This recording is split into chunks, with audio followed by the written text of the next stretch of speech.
Welcome to the live demo. So, we prepared two systems to show you a little bit.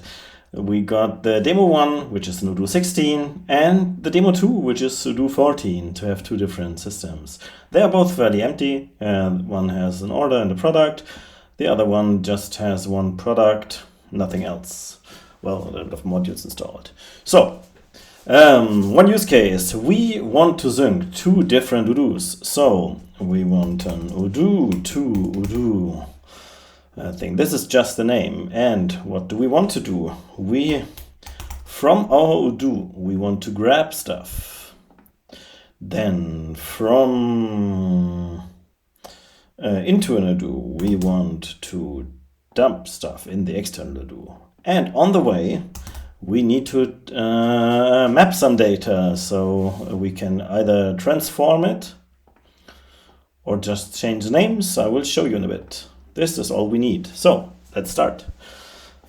We have to give them a location, connection, the local Odoo.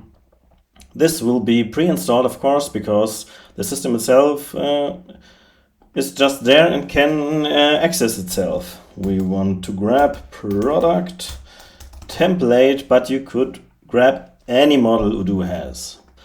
We make it browsable, so it's easier in the mapper, but these are small details. We have the typical Odoo domain, so we could filter down, but for our use case, we just take everything. We want to have all the products synced to the other system, and also we only have one, right?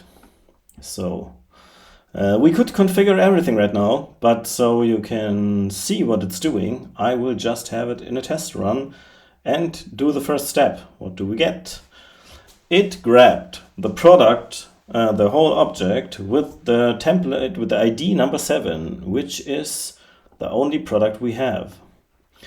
And from this product, we want the name to get sent. And if we do this, now it grabbed from this object the field name and of course the value, mapped it, and now we can dump it into the other system. The external Odoo, I already prepared this connection. Product template. This is something you have to configure first, right? You need to give him the URL where it can reach it, and username, password can be different authentications, but for Odoo, this is the easy one. Just give it a user, and this is allowed to write some stuff. So we do this step as well, and then refresh this and get the new product we just matched. If I have a look, we only matched the name, right? So this product type is a consumable, but in our system it was a storable product. So we also want the detailed type to be sent. We go back to the mapper, detailed type,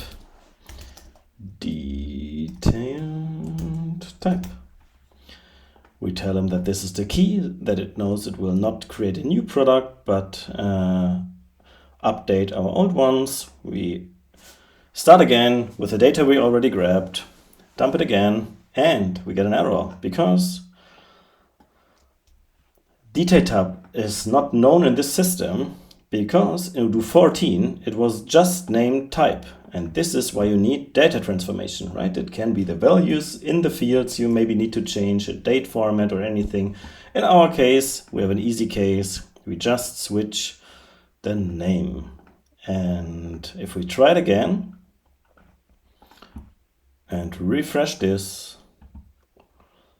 we just put it and did as an update of this product. So another use case, because two Odoos is kind of special.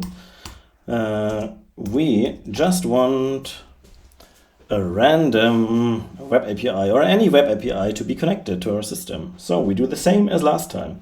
We want to grab something from the web, and then to have a different use case, I transform the data some more. So I want to add some code. You don't need code as you saw before, but sometimes you have special interfaces and then you can add to do anything you want.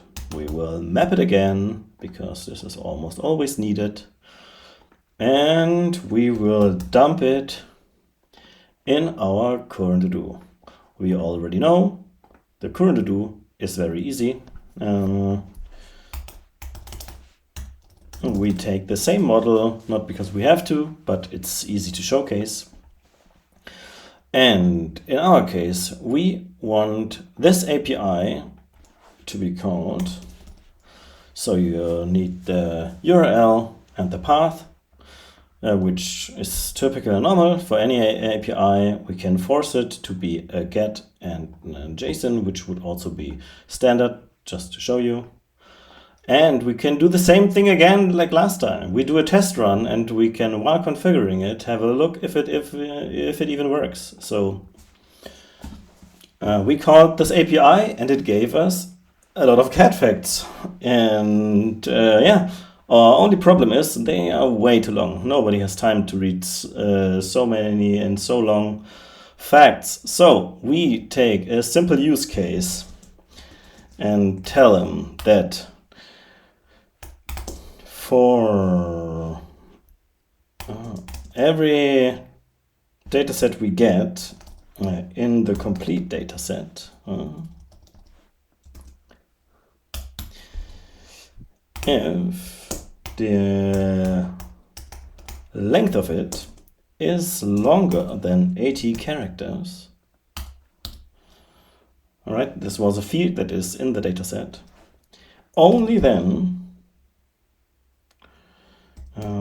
do we want to have it in our result of this step.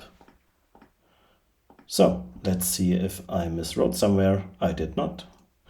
And now you see I did miswrote. I misspelled something. I put it the wrong way. So now we got only the long facts. And if we do this step again, now we get the short facts, right? And for our use case, we do a drop shipment shop where we want to sell these cat facts on posters. So it is nice to just generate some products from it. We will map it, dump it, go to our products, refresh the page. Now we got all our cat facts in, ready to sell. I want to show you that anything is possible. The time is a little bit short. So what is my solution? My solution is I prepared even more pipelines. So I will just import pipelines I prepared for you. So one is the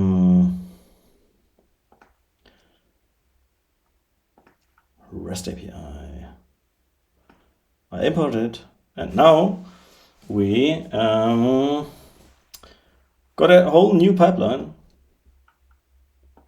And this new pipeline can, for our example, start normal and let it run, fetch some data. In this case, it could be any API. I just wanted to have the showcase that it fetched some data from here. This has already Zync installed, where I configured a REST API, right? And this call just went through this. It took a reference, the only order we have right here, right? I can show you. So for the sales, we took this order, quantity 5, and this amount, and fetched it. Because it's also possible to build your own REST API. So if you have to call from anywhere else, you can not only use the XML RPC, which is Odoo original, but you can just build any API for multiple reasons, right? Safety, special use cases.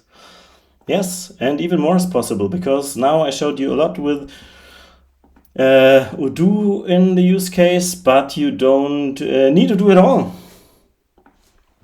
You could have a pipeline that grabs an Excel file from anywhere, right? It can be from also configurable, inputted in the, it can be a manually input file. It can be from an FTP server, which then gets enriched from data from any SQL database from another system you have. Then you combine the data, there you would need a little bit of code, map it again, and send it to any web API or business intelligence, right? Whatever you want. So, yeah, everything is possible. If you need a connection or an interface, the Zync is the way to go. So thanks for listening in, and that's the live demo.